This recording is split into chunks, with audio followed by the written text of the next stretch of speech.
Could I ask people sitting in the back rows to maybe come closer to us? It will be better for the conversation because the room looks really empty from here. So if you sit here, then we feel like we are in a smaller group interested in research to support Paris implementation of the Paris Agreement. Thank you. Okay, it's 3:03, so it's good time to start. Welcome everybody. My name is Andrzej Błachowicz. I'm Managing Director of Climate Strategies, which is an international research platform based in London, in the UK. We are a facilitator of a connection between interesting and relevant research and the world of practice, so world of policy making, world of companies' strategies, and we try to bring that research into the context in which it is relevant. And this event is trying to showcase 3 topics where we feel that we can contribute tremendously to the international climate conversation. I would like now to start with asking Minister Meelis Münt, who is a Deputy Secretary General of the Ministry of Environment of Republic of Estonia, and we have an honor to co-host this event with Estonia, to open our event, and his opening will be followed by a substantive presentation on Estonia's collaboration with small island states. So the small island states issue is the first of the 3 topics. Minister.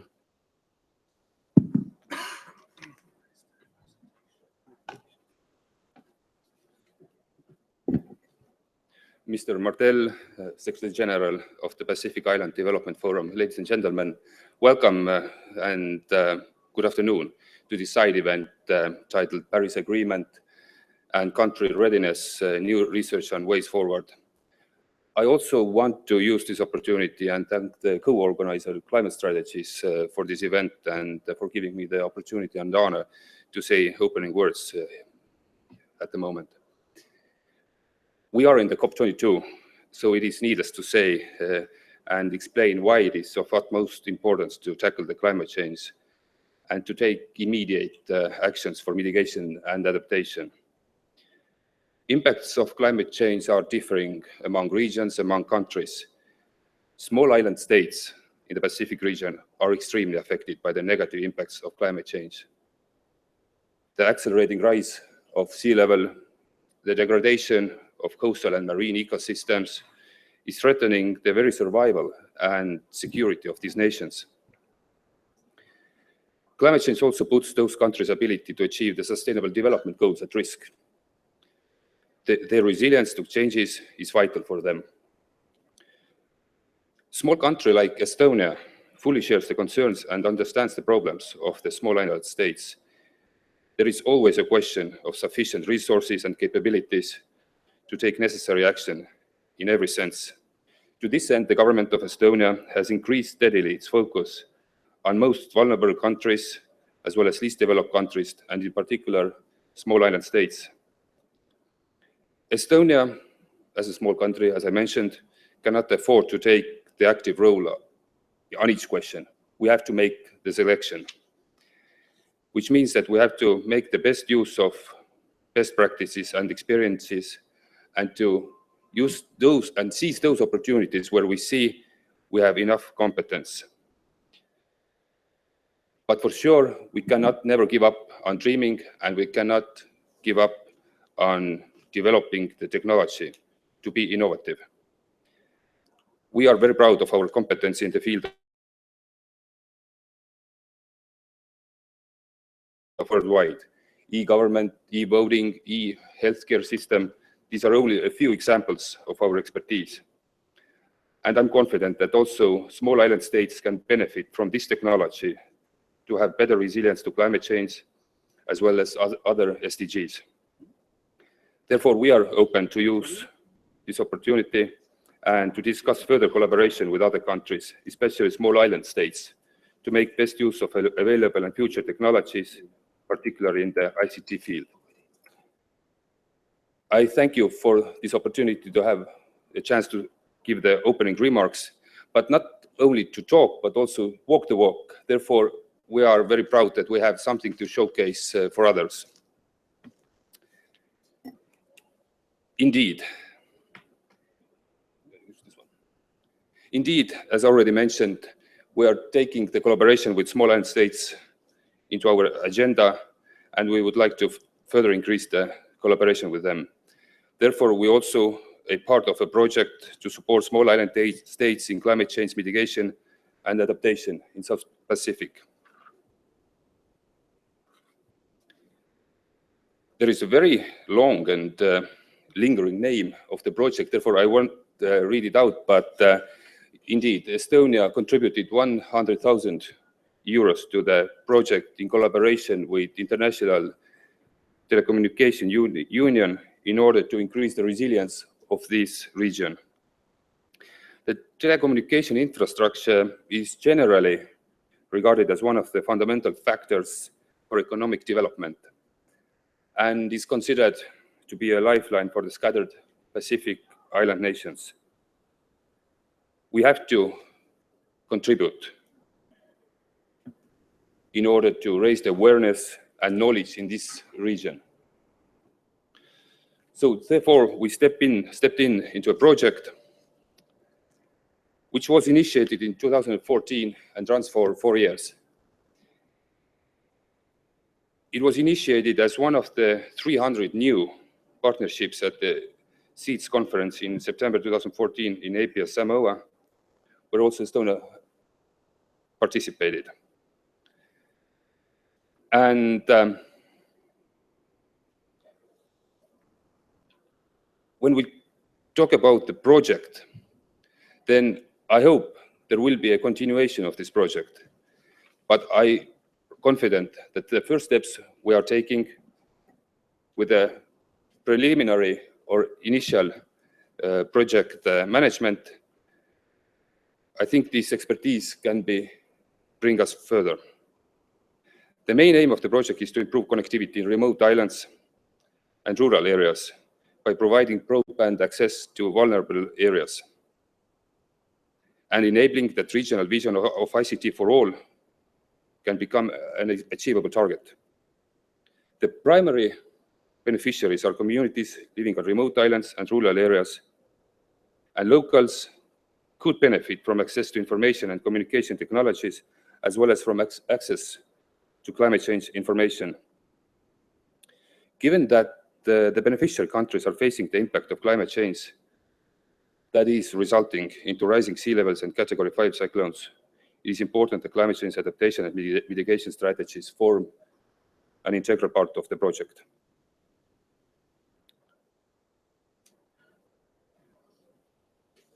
We got a very positive feedback from International Telecommunication Union recently, where they indicated how our contribution was allocated. Our funding was used for purchasing solar panels to charge VCAT satellites that help distant small islands frequently suffering from power failures. First solar panels were installed in the island of Vanuatu to recover electricity after the destruction of Category 5 Cyclone Pam. It will be the first time ever that people in communities where the 16 e-centers are located in remote islands and rural areas of the Pacific island countries receive access to internet. These e-centers will provide access to information and enhance the opportunities available in these remote islands to foster development, provide emergency telecommunication, and learn from applications on climate change adaptation. The second challenge that was taken on board was to address the project in providing climate change adaptation training, cooperation with local ministries, in order to better tackle the climate change and to be better prepared for disasters. Early warning systems put in place in those islands can save plenty of human lives. Therefore, we really hope that it is still ongoing project will have a continuation after the end of 2018, and locals will also benefit from Estonia's contribution as much as possible. Thank you. Thank you very much, Minister. I know you cannot stay with us for the entire event, but you can stay for a few more minutes, right? So thank you very much. I failed to communicate one housekeeping rule to you, which is basically that our event is live broadcasted on the UNFCCC Climate Change Studio channel. It's only the slides and the voice. So whatever you say, please say to the microphone, as we have, I'm sure, audience listening outside of the venue. Thank you very much, Minister. Again, it's an honor, and thank you very much for finding time to be with us here. We move on to a presentation. We cannot speak about South Pacific without having actually somebody from South Pacific region with us. And it's a great pleasure to introduce Mr. Francois Martel, who is the Secretary General of the Pacific Islands Development Forum, which is a multi-stakeholder organization focusing on Pacific model on green growth in blue economy to sustainable development principles. And Francois will tell us more about this context and the work the forum is doing. The floor is yours. Oh, we need to find the presentation.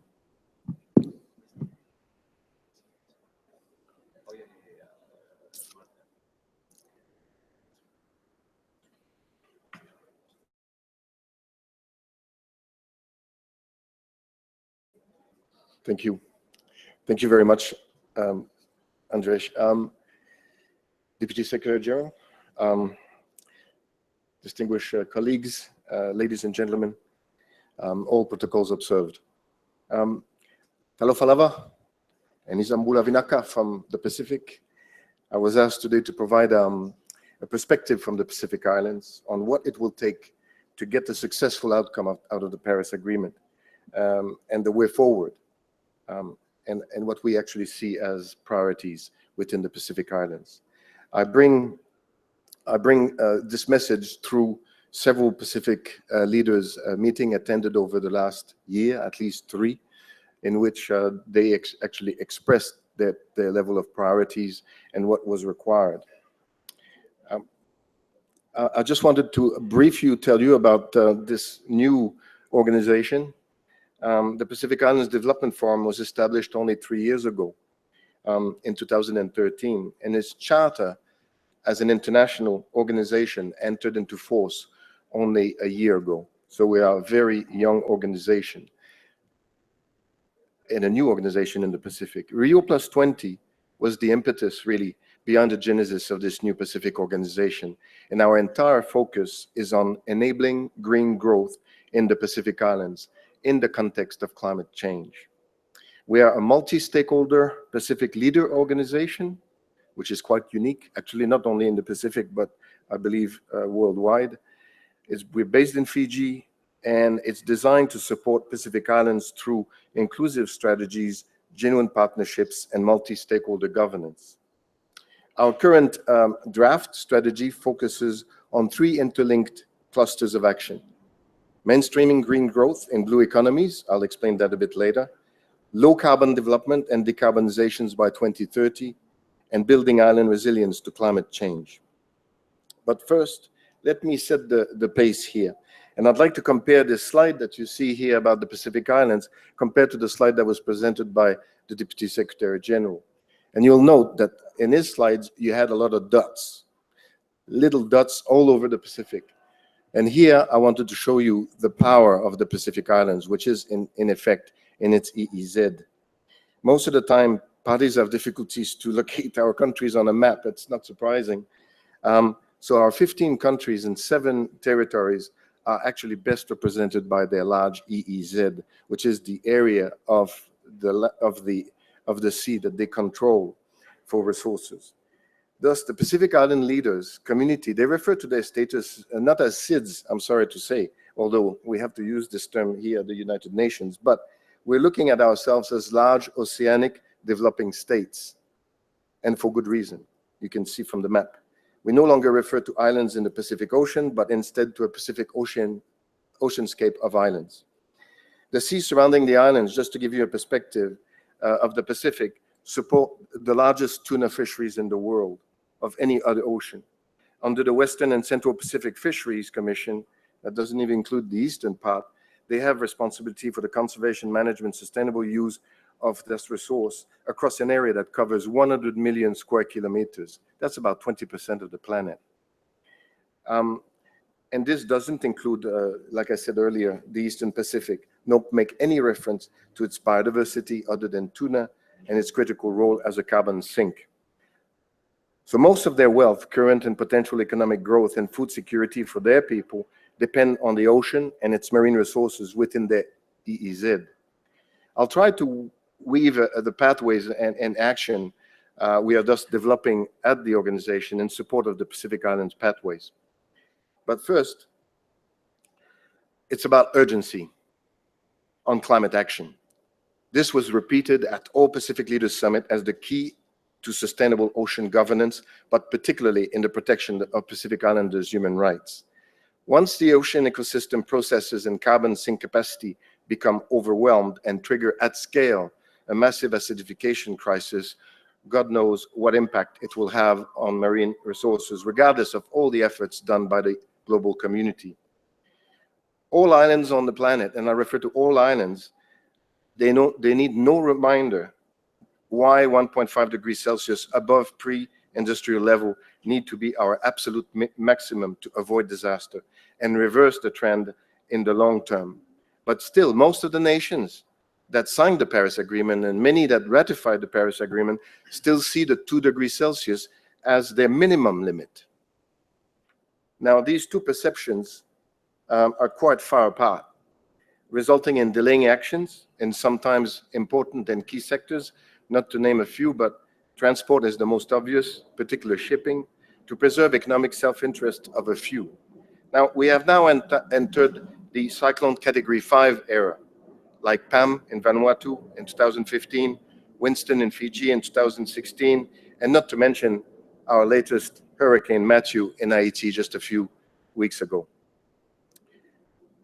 Now, second, our organization focuses on green growth initiatives, where green growth is defined as a strategy of sustaining economic growth and job creation necessary to reduce poverty in the face of worsening resource constraints and climate crisis.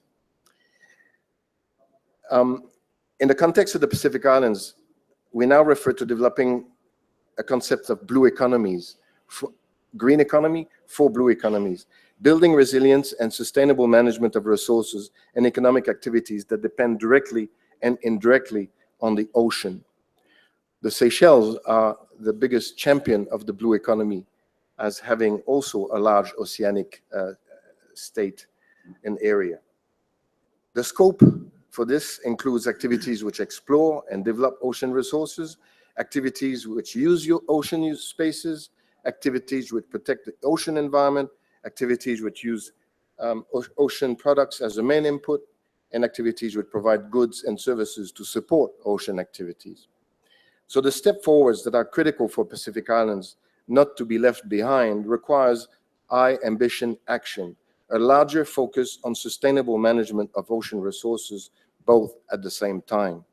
I have to remember that in Melanesia, for example, the ocean provides 76% of the protein intake of the population of Melanesia. So this is essential also for food security. Now, what are the actions that are required for the Pacific? These actions are slow climate change. We need to slow it and build island resilience. 80% of fossil fuels reserves needs to remain under the ground. That's still in order for us to achieve 1.5 degrees Celsius. Develop national roadmaps for blue economy, apply ecosystem-based approaches to ocean resources and land management, and focus on sustainable sea and land transport emission reduction. This is really essential. 75% of the fossil fuels used in the Pacific Islands are for sea, land, and for transport, essentially. And then we need to develop pathways for low carbon development and renewable energy. Third, our approach to pathways to low emissions development strategies, we call them the PLEDs, is a capacity building and engagement program to support Pacific Islands to develop and implement long-term, low-emission development pathways, and it aims to support the design of these pathways that are consistent with the Paris Agreement, aligning NDC mitigation outcomes with resilience and development goals, and improve access to climate finance. In summary, this aims at supporting the development of long-term low-emission development strategies to ensure that technology and infrastructure choices to achieve short-term NDCs are consistent with the Paris Agreement goal of limiting global temperature to below 1.5 degrees Celsius, support the achievement of conditional NDCs through capacity building and improve alignment with climate finance objectives, and help unlock international climate finance. Finally, we need to demonstrate that decarbonization is consistent with the achievement of sustainable development goals at each country level by facilitating stakeholder-led approaches to assist countries. Now, what is really required in conclusion is to support its key tools for implementation: leadership advocacy on climate action at all levels for high ambition, genuine multi-stakeholder partnerships and financial sustainability for green growth in blue economies, focusing on a dedicated pathways towards low carbon development. All I might say are in the realm of the GCF and other donor agencies. I hope that with this, I brought to your attention as best as possible in a very short period of time the Pacific Islands perspective and my organizations on the way forward. Thank you very much indeed. Vinaka vakelevu, fafetai telelava, and merci beaucoup. Thank you very much, Francois. I'm proposing the following. I just spoke to the minister who kindly agreed to stay 5 more minutes than he had intended. So we will now move to Anela, and then we open the floor so that you can interact with the 3 speakers on the topic of the South Pacific. So Anela Anger-Kravi is a consultant with Cambridge Econometrics. At the same time, she's advisor to the Ministry of Environment in Estonia. She's also director of studies and in economics at Downing College at the Cambridge University, and also member of Climate Strategy. So 4 hats and a presentation about a research project. I'm trying now to find your presentation. Anela, please, the floor is yours. Thank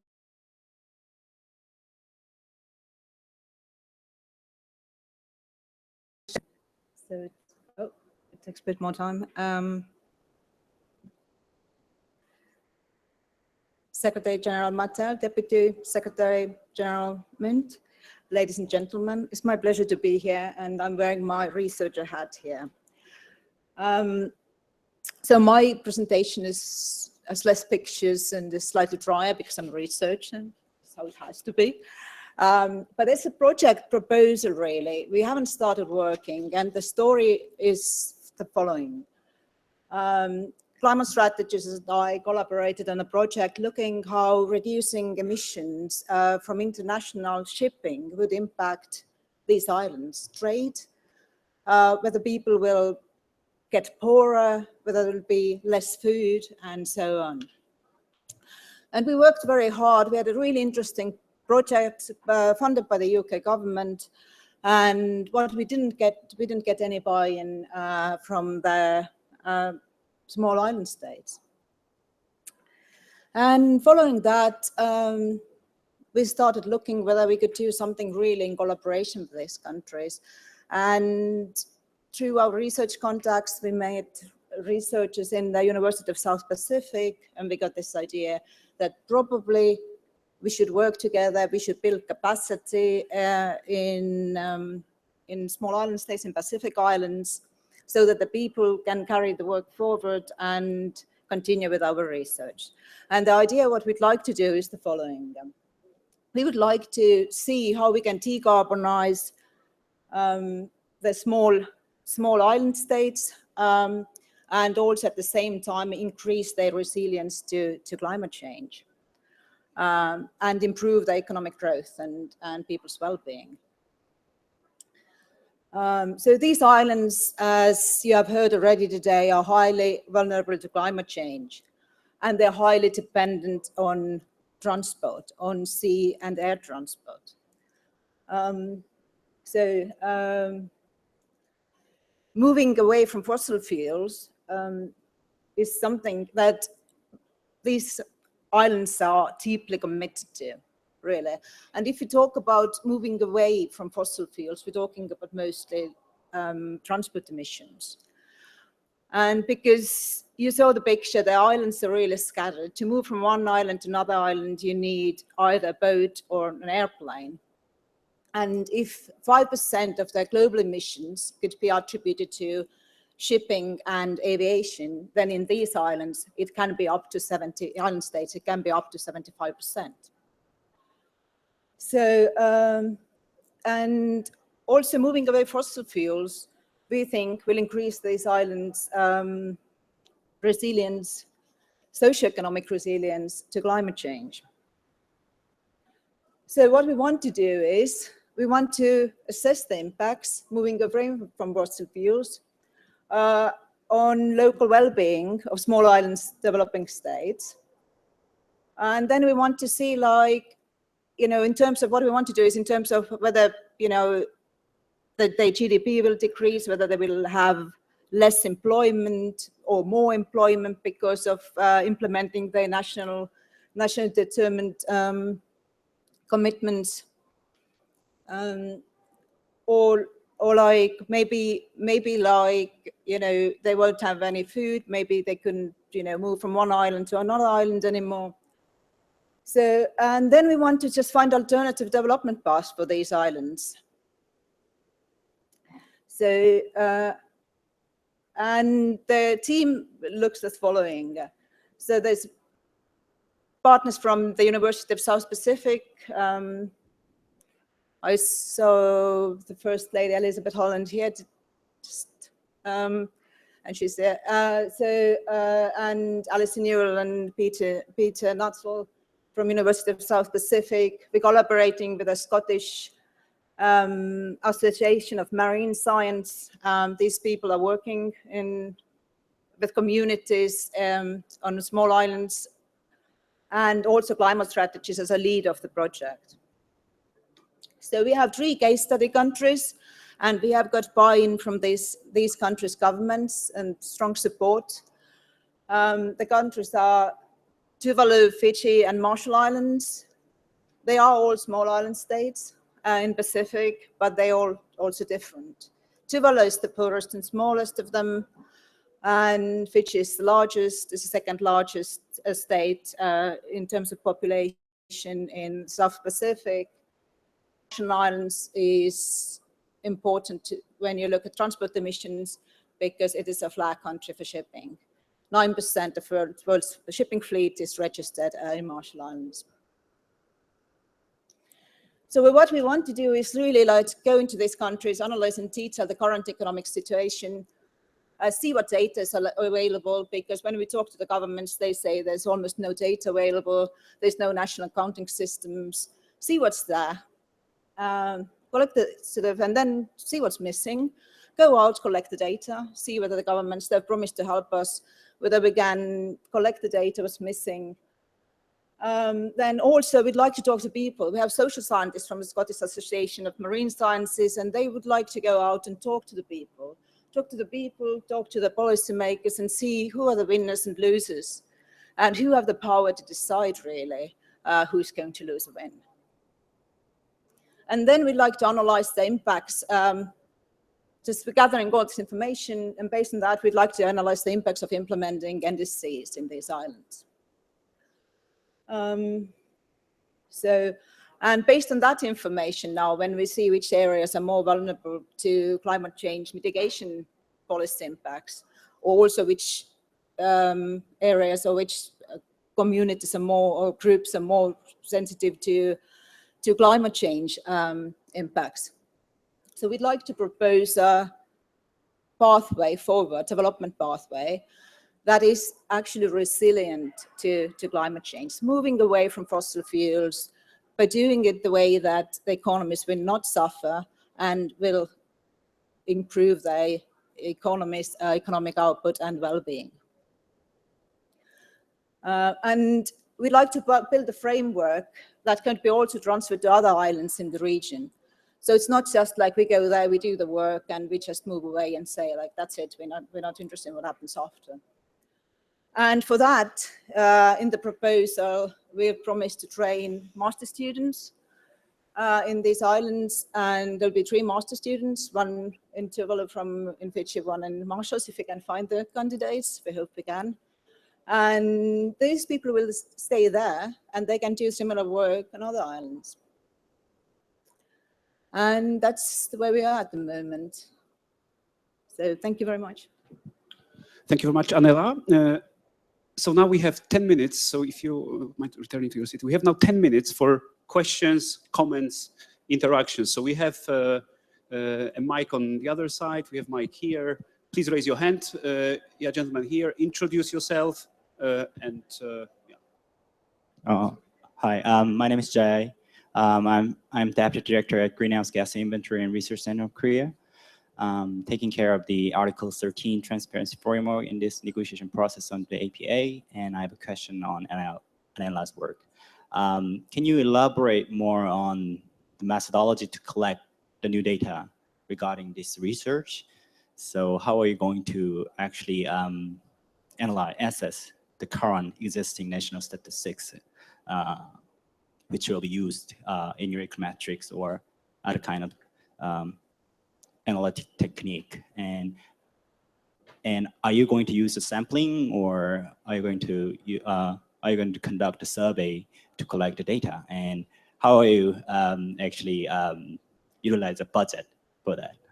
That's my question. Thank you. Yes, all of it. Yeah. Thank you for the question. So are we going to collect the data? You partly answered the question yourself.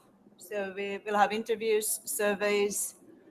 That's the main method we will be using really. And then we will just, you collect with sample, and then we apply like it, to the other areas or other communities that are in a similar situation. So of course we can't like question every single person. And the other part of your question I quite didn't get was on budget. Yeah, on budget. So I think it needs a lot of money to do the sampling or conduct an interview. Yeah. Yeah, with the stakeholders. So how are you going to use find the budget for that? How much? Will that work? Yeah. So we have been talking to several institutions, and we're still looking really for funding for that work. Okay. But also because we have help from the University of South Pacific, so we also get help from their students really to help us with collecting the data. Okay. Yeah. Thank you. Thank you very much. Francois, you want to add something? I just wanted to, I think it's a really good question, because if you look at the NDCs that have been produced by the Pacific Islands, out of the 12 countries who produced these NDCs, only one actually included transport in there. And transport is 75% of the use of fossil fuels in the islands. So actually, the focus was entirely on energy production or electricity. So I think the issue of data collection is really key. And one of the reasons why they were not produced is because of a lack of data. Yeah, I can't stress from the climate strategy side how important and relevant this project is. So that's why we really invite you to collaborate. And of course, we, as Anela mentioned, we are still looking for additional partners and sponsors of this study, but I think it's of tremendous importance. Any other question? I encourage you also to ask questions to the minister. As you know, Estonia is an upcoming EU presidency, so sorry, Minister, putting you on the spot. Thanks for the great presentations. Actually, you have finished the first half of my question. To the minister, of course, given the role that Estonia will play next year in EU, is there any thinking on how you will promote more accelerated efforts at the EU level with your other peers to strengthen the project, the cooperation, like you have mentioned, with small island states? Thank you. Thanks so much. Gilberto, is it the same kind of issue? Okay, so maybe we just take you and then we hand to the minister. Hi, thank you. I'm Gilberto Arias. I came late. I've been an advisor to small islands for some years now. sorry. Following on this, I just wanted to mention as a comment that the Faroe Islands, which is actually a small island state that's in the European Union, is presenting its own NDC shortly, and they are targeting. So there is some experience in the EU with small islands, and they will be having. They're targeting 100% renewables, including not only power but transport and also heating, which is actually very challenging given where they are. I think it's a very interesting thing to see that there are new development paths that people are looking through, they're moving forward. And I think there's tremendous lessons that we can use, not only in Europe, but also in the rest of the world. But having these countries with very particular situations can be very helpful in determining ambition as we move forward. They're also highlighting how they can work with fisheries policies, which is also very important for the Pacifics. I just want to mention these things because these are common issues that we're having, and it's an opportunity for you to have some leadership in the Pacific. Thank you. Thanks so much. Minister, would you like to comment? Yes, thank you for the question. And we were talking about the transport, and the plane just flew over. So I hope I got the question. But indeed, we are having our presidency, and climate change is in the field of environment one of our key priority areas. And indeed, now when EU has ratified the Paris Agreement, our first objective and ambition is the implementation of Paris Agreement, and we put a tremendous effort on implementing the important implementation files in the EU. So we hope that we make huge progress, and maybe we are near the end of conclusion of implementation at the EU. So indeed, climate change is our main, or one of the three priorities during our presidency. Okay, thank you very much. Any other questions? We probably have time for a couple more. I don't know which. Maybe Alex can pass the mic to. Thank you very much for the really nice presentation. I am Stasilia Znutienė from the Ministry of Environment of Lithuania, and I have a question to the Estonian colleagues. I am very much interested about your implemented project in Pacific Islands, and I wanted to know a little bit more about this project and to get information whether your private sector also contributed to this project or just purely public money were used. Thank you very much. Thanks so much. Would you like to? Yes, thank you. We definitely can provide you additional information regarding the project, but this project is based on public money. Now we're also working on how better attract private investors also in terms of contributing to the climate change objectives in other countries. So at the moment, this project was carried out by public money, but the attraction of private investments is under our main work regarding climate change financing. Okay, thank you very much. Last call for questions. Maybe somebody from this side of the room? No? Okay. So that concludes our part on the South Pacific. Thank you very much. We are now about to move to the second part of our side event, which is... thank you so much. Thank you very much, Minister, again. The second part of our event, which is devoted to the issue of governance. We would like to present also a project Climate Strategies has been developing on governance of national determined contributions. And I have a pleasure of introducing Mr. Henry Derwent, who is Senior Advisor with Climate Strategies. And previously, he was the CEO of International Emissions Trading Association and played numerous roles in the UK government on international, European, domestic climate change issues, and also being part of the Prime Minister's office advising on climate change for the UK presidency of the G8. Henry, would you like to tell us more about the why it is such an important issue in the context of implementing the Paris Agreement. Yeah, I'd love to. And I have something back. You can use to change just the arrows. Great, thank you. Okay, well, this side event offers you, if you like, a buffet of different research topics, some underway, some being prepared, all brought together by the common theme of climate strategies involvement, obviously. The project that I'm going to talk about here is near starting. We have part of the funding we need. We'd like some more before we really get going. This is part of the business, I guess, of being a proactive research institution, as Climate Strategies prides itself in being. We like stuff to which not a lot of attention seems to be being given elsewhere, probably because it's hard.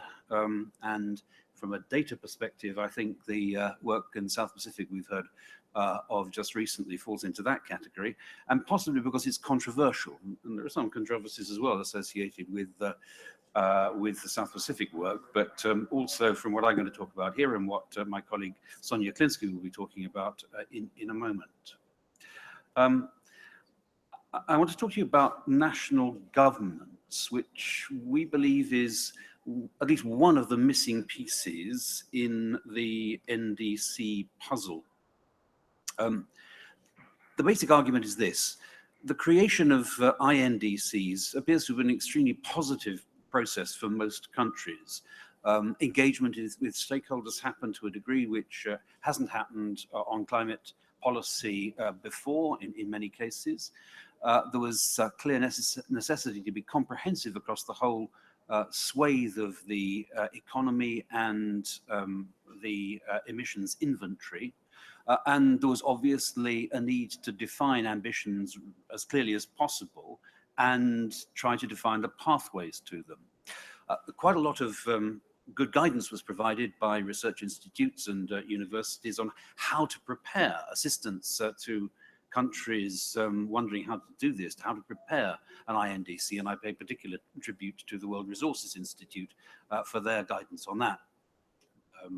In many cases, it was at 80 pages long. It was in many cases an order of magnitude greater than the INDCs themselves, but it was good to see somebody covering all the bases there. There's also been lots of maths, and you can hear it in some side events around here, about how do you add up the NDCs, or how you should compare the picture provided by the NDCs with some sort of a norm appropriate for the country in question. But we haven't seen much yet about how to assess the believability of the NDCs. Indeed, the process here, that is to say, just up the walkway there, appears to be largely about maneuvering to avoid the possibility of invidious individual criticism of NDCs. When talking about the benefits and the philosophy behind the Paris Agreement, there's a lot of talk of peer pressure. But it's not all that clear at the moment that many of the peers do actually want to criticize, let alone pressurize their colleagues. Of course, criticizing the believability of a government plan is probably even more invidious than criticizing the size of their ambition or the particular policy choices they're going to be making. And everyone will have regard to the phraseology of Article 13 of the Paris Agreement. The transparency framework has to be respectful of national sovereignty. However, if the Paris system has any strength at all, I think it's in opening up the opportunities and avenues for not just party peers, but for civil society, national and international, to assess and criticize these NDCs. And on the whole, they tend to be rather less respectful and perhaps rather less squeamish than governments in this business. But whether it's the peers or the NGOs who are criticizing, they need to assess not only the plans themselves as they stand, but the expected outcomes and the governance of those outcomes. Governance meaning the institutions involved, the coordination methods proposed, the delivery methods proposed, the monitoring systems available, and the availability of feedback loops to move from monitoring to changes or alterations to the course of the NDCs as they go forward. And this is perhaps the most invidious of all from a government perspective, because people who want to look at governance are basically saying, let's consider and analyze how you're setting yourself up before we decide whether we should believe that what you say will happen will actually happen. Now, climate strategies had some involvement last year in the World Bank, developing the World Bank concept of mitigation value. The immediate context for that was very much in the development of markets and the possibility that emissions reductions produced by one jurisdiction, one emissions trading scheme, one country, could be assessed for comparative mitigation value, value to the earth, if you like, compared with somebody else's emissions trading scheme. It's a fascinating concept created by taking a market view, and it was originally created to help markets work or develop in the context of what is now Article 6 of the Paris Agreement. But more generally, it taps into the availability within markets and the private sector and a competence of knowing about and factoring in delivery risk. It's not just a question of whether you see the figures clearly on the paper, it's a question of whether they're actually going to be delivered. This seems to us to be an issue that actually needs, for the NDCs, to need some focus, some evidence, and some analysis. But how do you get evidence on the effectiveness of these governance choices and structures which will have such an impact on the outcome of NDCs? Well, as the slide says here, every country is different. And every country has different political realities. I put in a reference to particular powerful individuals. I didn't have anyone in mind at that time, but you can choose your own example. But just to give some example of just how complicated this can be, sometimes Canada's energy policy, I've had reason to get involved with Canada's energy policy. It is completely different in structural and governance terms to just about anybody else's, because not only of the way that the responsibilities of the provinces were set out, but the history of faction between the central government and the provinces. It all looks so complicated and hard to judge that you might just want to give up. But of course, you can't give up.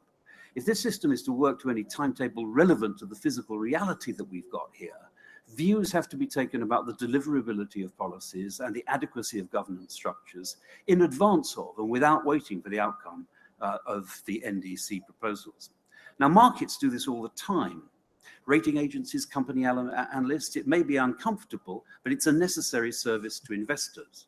And everyone here, everyone in the world has a scope, has an investment in whether these countries are actually going to be trusted to do what they say.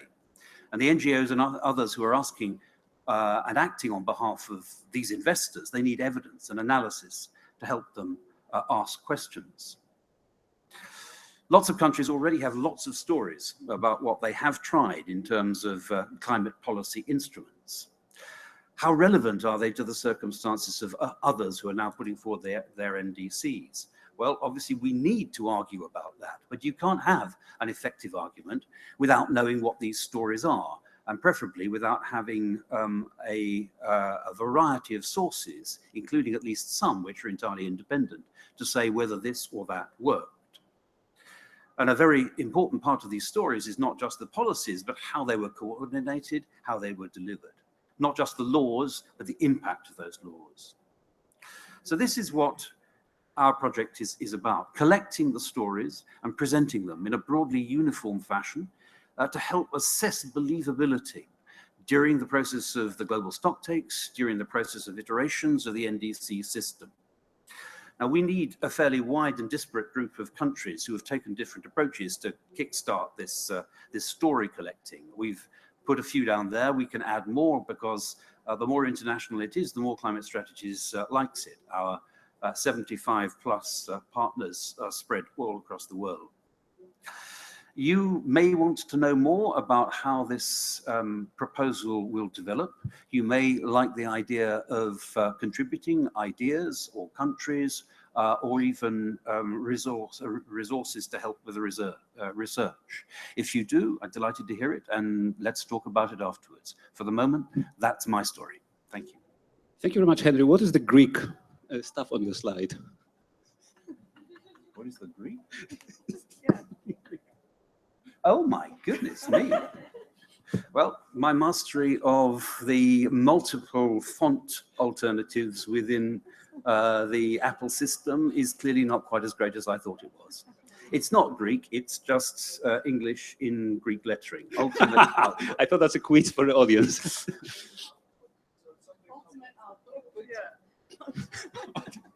Fascinating. Okay.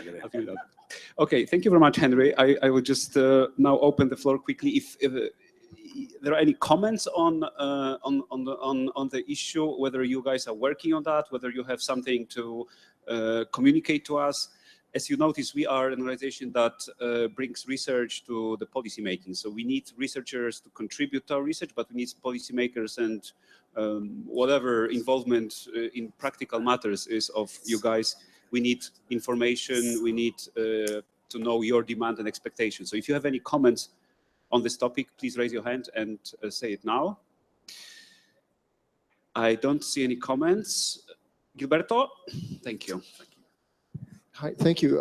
Thank you, Henry. It's a wonderful presentation. I was just wondering how far down you wanted to do these, because you can discuss these nexuses of decision or power or whatever at a high level or at a lower level or at a, and this depends a lot on how you want to present things. Thank you. I think as far down as you need to go in order to be able to form a view about whether this is an ambitious set of proposals which is appropriate to the circumstances of the country in question, or whether it's something where people should be a bit suspicious about what's going on here. And I think that will depend. A lot of the time you'll have to get down quite a long way and then come back up again in order to give a wide range of potential commentators the material, but also to demonstrate that the analysis that you've undertaken is sufficiently engaged with the reality of the situation in that country for the conclusions that are drawn to be actually believable as independent contributions to this process. Thank you very much. There's one question there. Alex, one question there.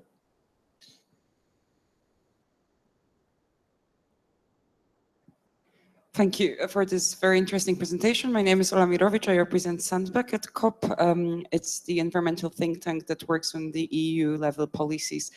I've just noticed that in your choice of countries, you also named the UK. So my question would be, have you assumed that the UK won't be delivering its emission reductions within the EU NDCs? And yeah, probably I would leave it as such because we are not that sure yet. Thank you. I'm delighted that your question was in the past tense. Have you assumed rather than what do you think? I will answer the question which you asked, which is no. The reference to any of the individual countries there is not about the degree to which what they have done so far is good or represents a believable story. It is a different set of stories. And if you just contrast perhaps the story of the delivery of climate policy in Russia with the delivery of climate policy in the UK and India, setting aside the Pacific Islands for the moment, you can immediately see that there are lots of different lessons to learn about things which have gone well, things which have not gone so well, but in many cases, and this is the missing bit, different stories about how well coordinated the approach was. I think actually, all fairness to my previous colleagues, the UK has a system which makes it quite good to quite easy to coordinate at different levels compared with some of the other countries you're looking at. Whether that has been used to the maximum advantage, that's not something that I'm going to go into at the moment. Thank you. Are there any other comments, questions, reflections from the audience? If not, then let me thank you, Henry, for the presentation. And now it's time. Thank you very much, guys, for staying with us, because I bet you haven't heard anything like this, which you're going to hear now from us. And this is a topic that we are very proud to be working on. It's a very interesting issue. We have tried for the past over a year to look how experience from the peace and reconciliation processes. So we all know, read stories about conflicts and how those conflicts are mitigated in various parts of the region. So Sonia Kliński, who was leading that research, and climate strategists, we thought this is an interesting angle to explore whether there are any useful experiences and lessons from those processes that could be brought to the universe of climate negotiations to support progress and to just have a good and valuable contribution. So we are almost in the conclusive phase of that project. And Sonia will present reflections from the project, and I would then invite you to comment and interact with us on this. Just to mention that Sonia Kliński is also one of our members of Climate Strategies. She's an assistant professor at the School of Sustainability at the Arizona State University, and formerly she had some roles with the University of Cambridge. And the issues around justice, dilemmas, are at the very core of Sonia's interests. Sonia, let me, and the floor is yours. Do you have the? Yeah. I have the little thingy. Yeah. I'll just wait for it to come up.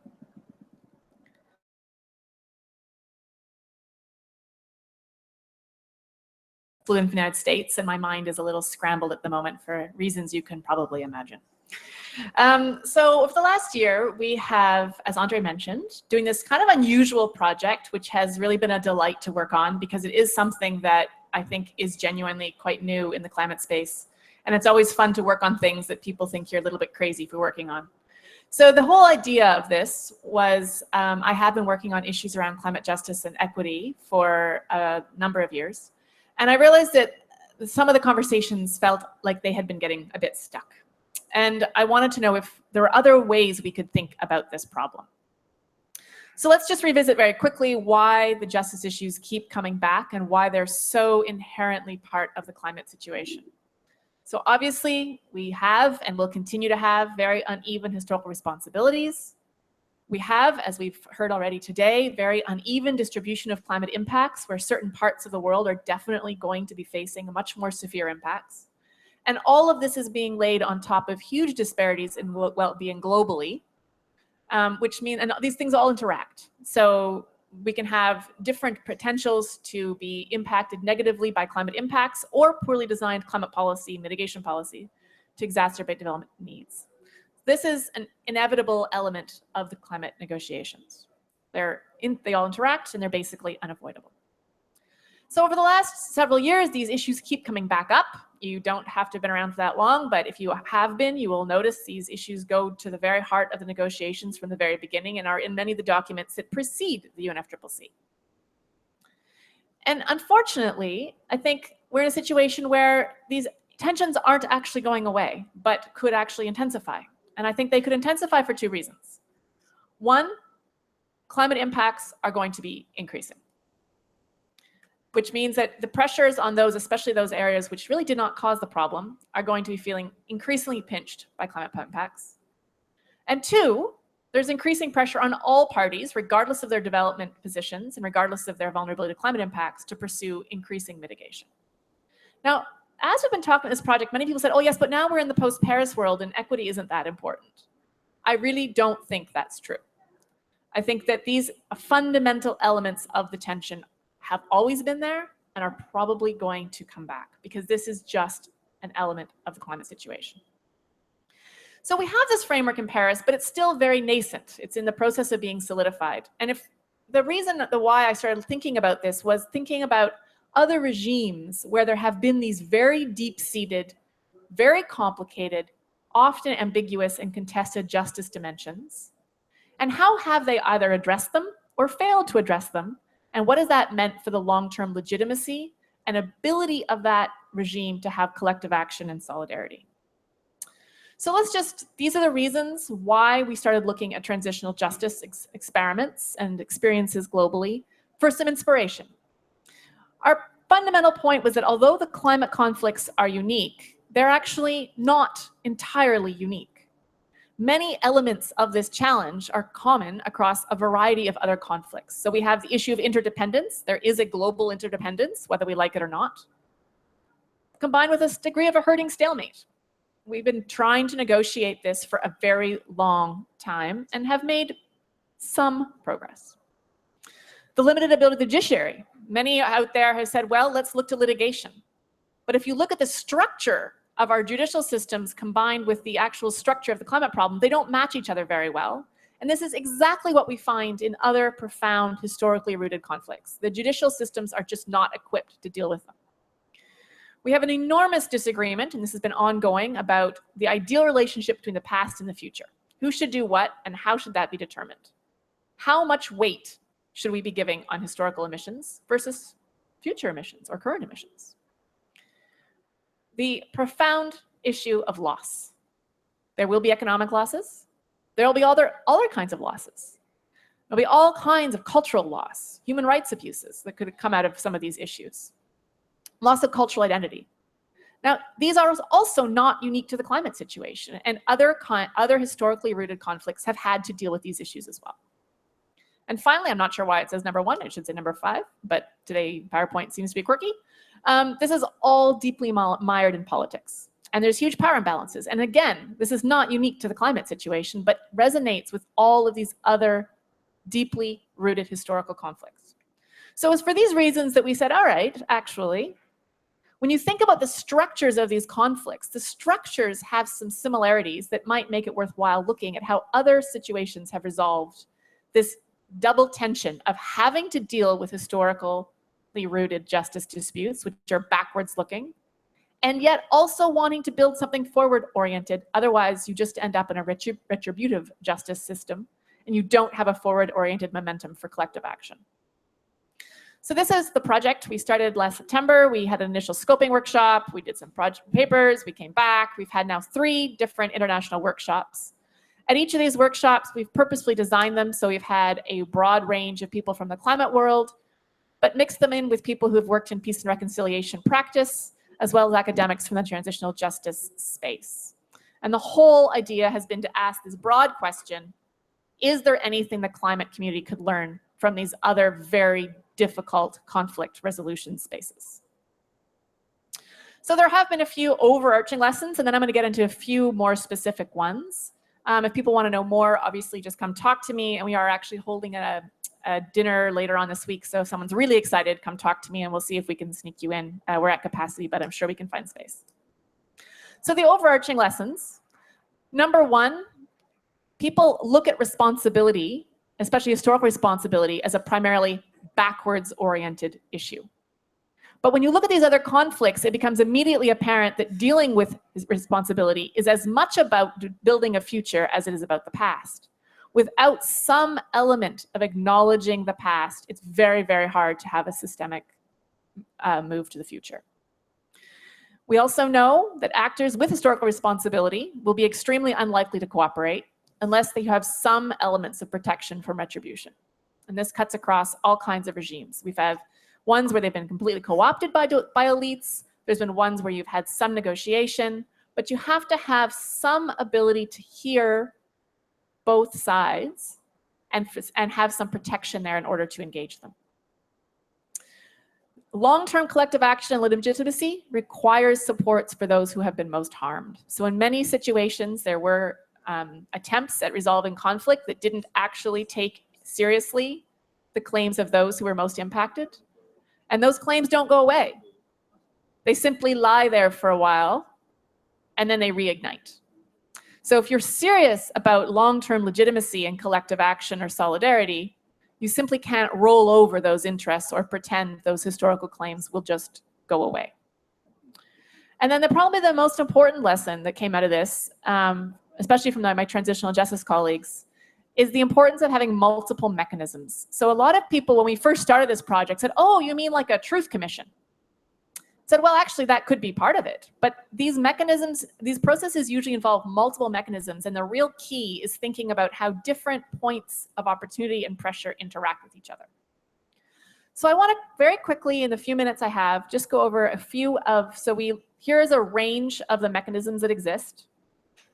Our first process was to just go through all of these with our various transitional justice experts and start playing out amongst the group of the various people who came to the workshops which of these looked like they had the most potential relevance to climate and which ones looked like they really weren't at all.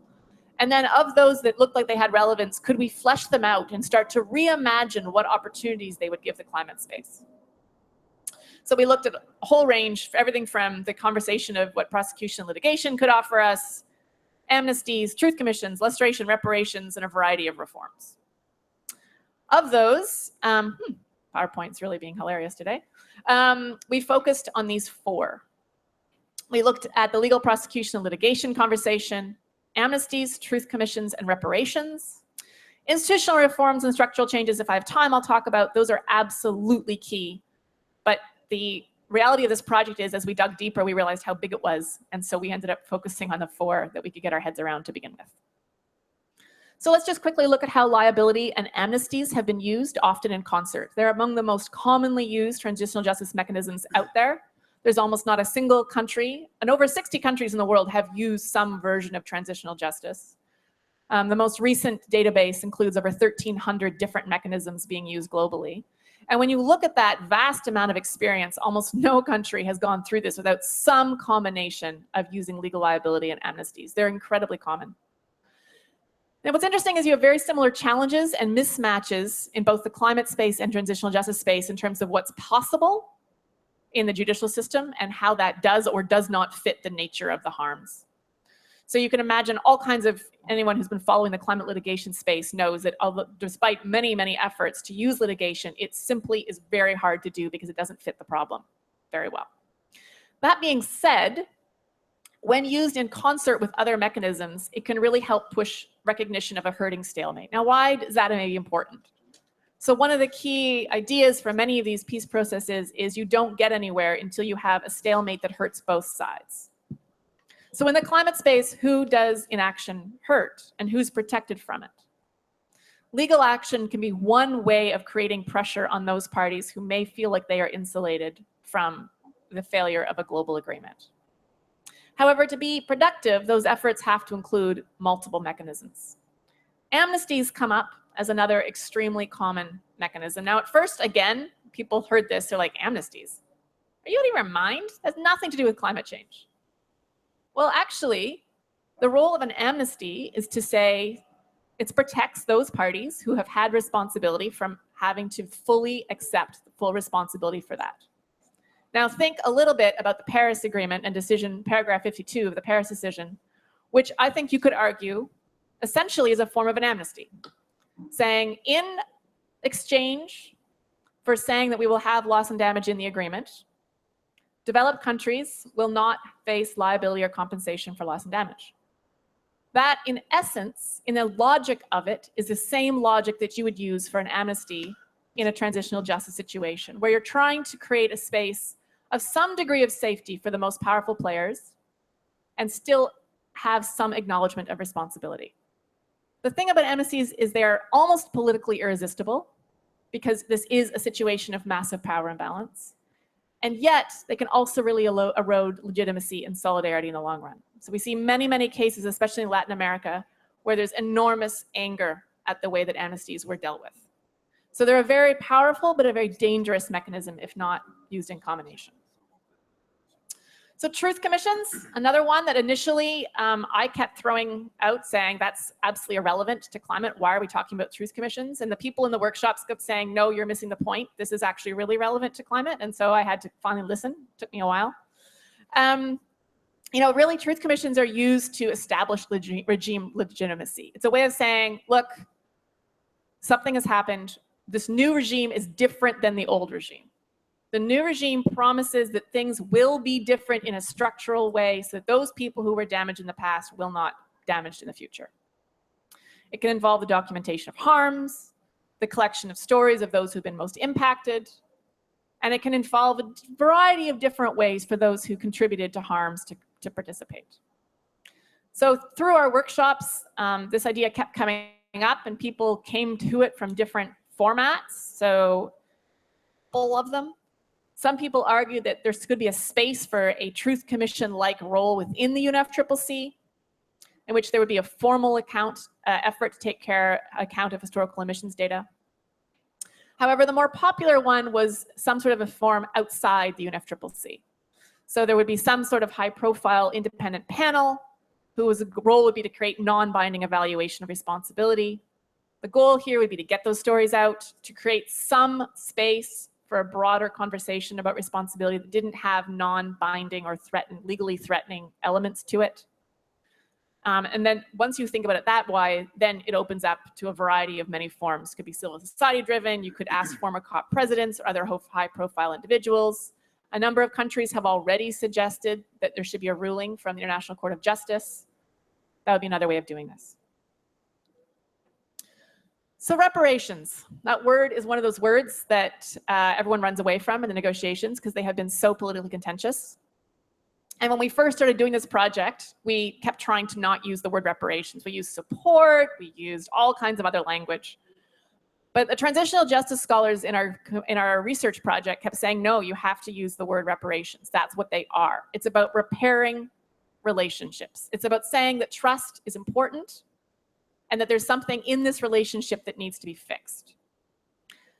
So we gave in to our transitional justice experts, and so we are using the term, although recognizing that it's extremely contentious in the climate space. Now, what's useful about thinking about reparations from the transitional justice experience is that it opens up the idea to a wider variety of options than I've ever heard in the climate space. So they can be monetary, they can be non-monetary. They can include things like apologies, support for memorializations. They can be individually focused or they can be collective, such as our invisible language here, things like support for education systems, health systems, they've really varied. And the fundamental goal is to support those who are most harmed. Now, the obvious implication here is for thinking about what could the loss and damage conversation learn from the way that reparations have been designed and implemented, and especially implemented from these other experiences. So when we look at the major categories of reparation, again, to me, the utility of this is to remind us that it isn't only about money, but there are a variety of ways of thinking about reparation. There's things like restitution, which is addressing specific losses and trying to make people back to some sort of position, material position they had before. So that could be things like provision of land. It could be things like a transfer of fishing rights. It could be things like guaranteed resettlement options. Rehabilitation is a very common one, and the implications here, there's all kinds of experience of how rehabilitation has been used both successfully and unsuccessfully. And you can imagine immediately how this could be applied to all sorts of internally displaced persons, or should we need it, transboundary migration. Material compensation is the one that's closest to that's been talked about in the climate space for the longest, and these can be contributions to well-being, either monetarily or in-kind supports, and these can vary widely. Satisfaction is about satisfying that need to have the loss recognized. And this isn't just about being, quote unquote, paid off. It's about having a loss, whether it be a cultural loss or a perceived loss in well-being, recognized by the international community and people saying, you know what, yeah, that was a loss.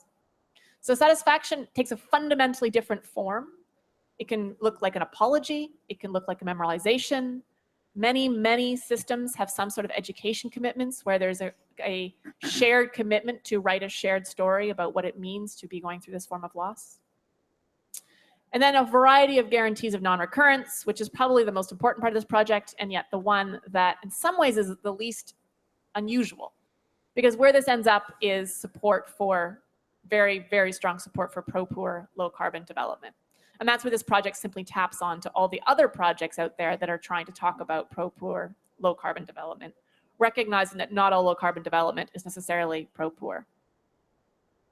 So the institutional reforms, this goes, for me, institutional reforms and guarantees of non-recurrence bleed together. And they're absolutely key. Probably the most important one that we came up with was consistent support for pro-poor, low-carbon development policies across the board.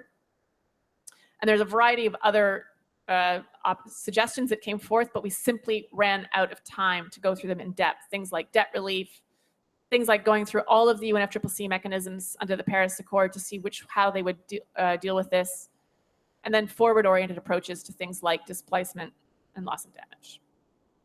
So I realize this is an unusual project, but we've learned a lot, and I don't think you can always say that for a project. We'd like to thank our various funders, and by all means, if you have questions or comments, I'm all ears, and thank you for your patience for this quirky, unusual project. Thanks so much, Sonia.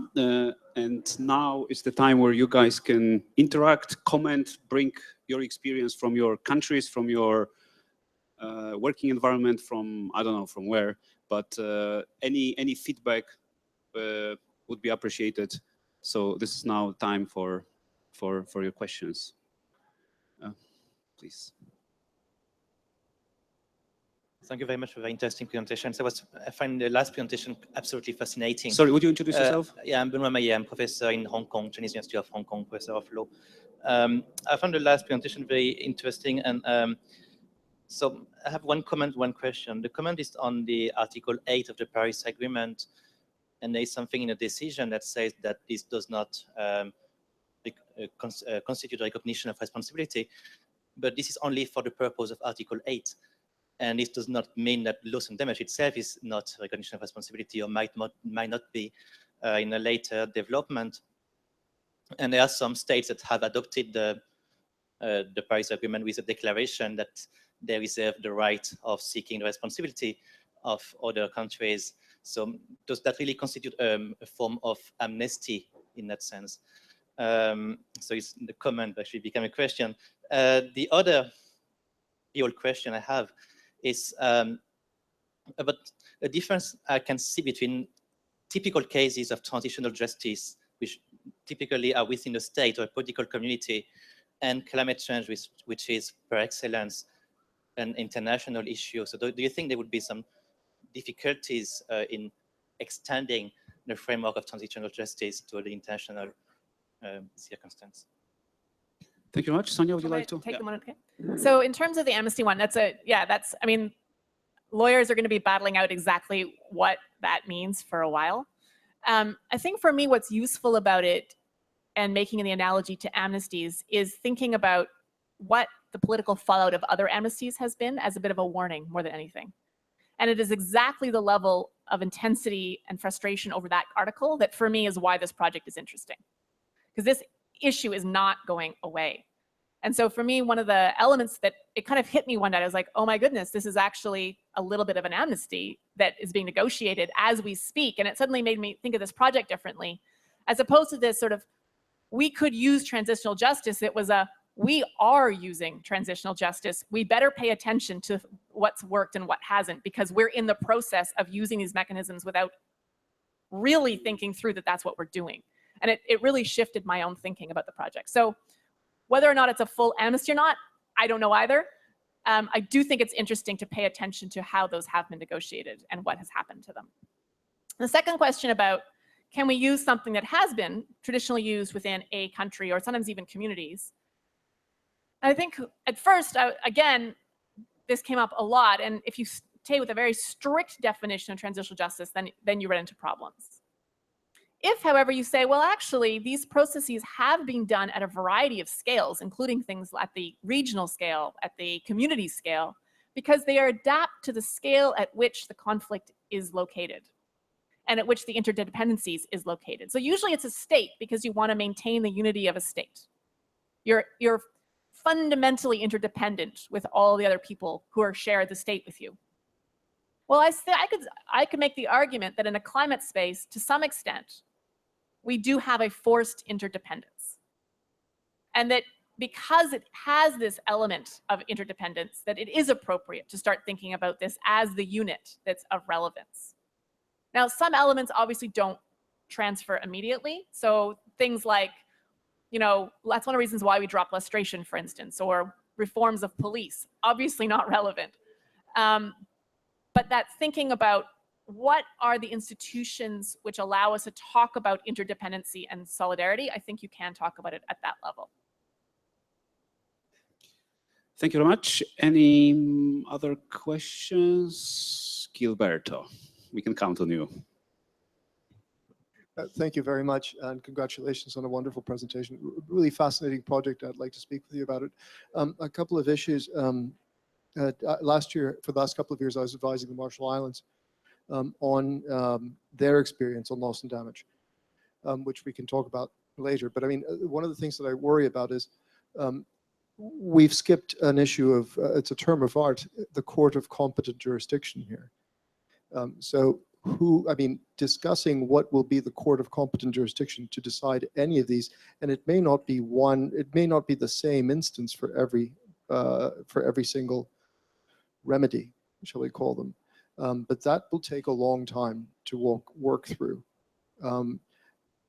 It seems that now that we've got a Paris Agreement, we might begin to tackle this in a separate space. But it's very dangerous, I think, to think that we have to consider the Paris Agreement in the light of these new arrangements, because this will be gamed. And I'm a little worried about the gaming of some of these issues. And I can talk to you about how I've seen this gamed in a number of other institutions. So I'm a little worried about where we go when we get that way, because we don't want to get to a zero-sum game about the remedies and the outcomes, because that will leave us back to the stasis that you were worried about as you began your presentation. So I was wondering if you have any comments about that sort of thing. Yeah, no, I mean, it was thinking about how to avoid the zero sum that got me into the situation in the first place. Because it was saying, wow, you know, if we really start to focus on a very small number of indicators that are zero sum, we're going to be really stuck. And thinking about transitional justice opens the door to a much wider variety of kinds of changes that you could make than I think have been included in the climate space. However, I completely agree. I don't see this as, and this is another thing that's evolved as my own evolution through the project has changed. When I first started going into this, it was a pretty naive transitional justice person. I didn't have a lot of experience in the peace community, but as I was working with the experts, I realized that actually a lot of these things unfolded over 10 or 20 years.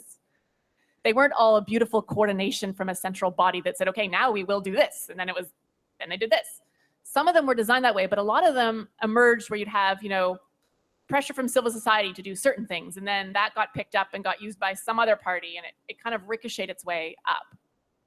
I think for me, what was interesting, and then I also completely agree that this is not so of all the elements of this, I see this as a parallel to the UNFCCC place. I think that's where it's most appropriate.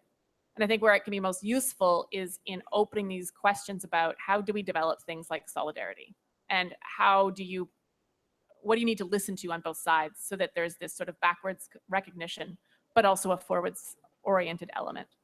So I hear you. I've also found this a challenging project because I can see some real strengths to it, but also some dangers. And I do think it's the parallel conversations, and that's why of all the recommendations, you know, the one that kept coming forth through our workshops was outside the UFCCC, initially civil society driven, high profile commission. I'm not sure if I support that entirely, but that's where we're going with it. But I'm happy to talk further. Okay, thank you very much. We have now 5 minutes, which I'm going to use to just conclude and invite you to collaborate with us. So first of all, that was just a sample of projects Climate Strategies has been convening or is planning to convene. I strongly invite you to interact with us, speak to us. As Sonia mentioned, specifically on the peace and reconciliation, if you are interested in more in-depth conversation about this topic, we'll be hosting an event Friday evening outside of the venue, so please speak to us. There are some brochures, publications at the back next to the sound equipment table, so please pick them up. And with that, I'd like to thank Estonia for co-hosting the event with us, and to all the panelists, and first of all, and above all, to you for coming and patiently listening to us. And good luck with the rest of your journey here at COP22. Thank you so much.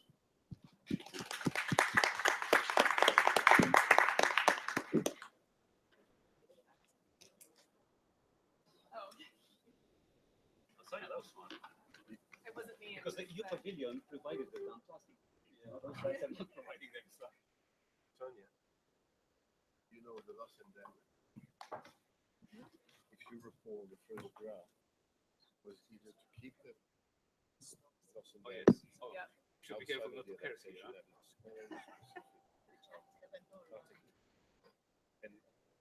And so wait,